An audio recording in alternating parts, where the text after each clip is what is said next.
Tinawagan ko si Carmi. Sabi ko, Carmi, nawala na si Tito Dolphy. Siyempre, kaya ayoko. Ninenervous ako kasi nga, siyempre, yun ang tatay ko sa showbiz, yun ang...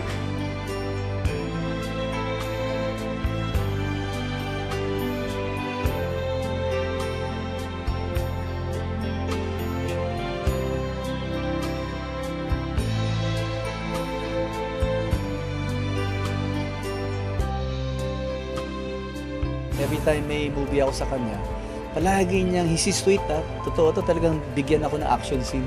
So, it paved the way for me to go to that direction na mag-action movie. So, sabi niya, mag-action ka, sayang. So, yun, naging tatak sa akin.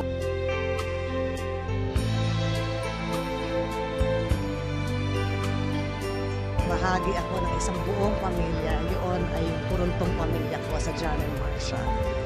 Kahit nasa in real life, I'm a product of a broken family, but it's okay. Natikman ko din at naranasan ko yung totoong pamilya.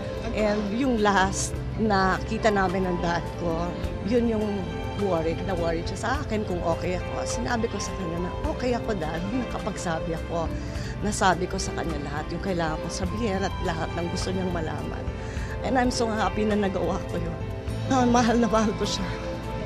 Hindi ko na to kaya.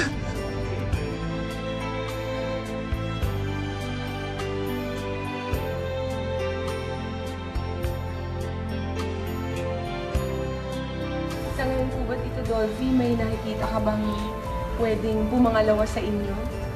Well, kilala mo yun. kilala mo. Hindi naman pangalawa yun eh. Close kami Hindi pangalawa yun. Ando na yun, nasa one na yun. Nasa one na rin yun. Hari na rin yun eh. Hari na rin yun.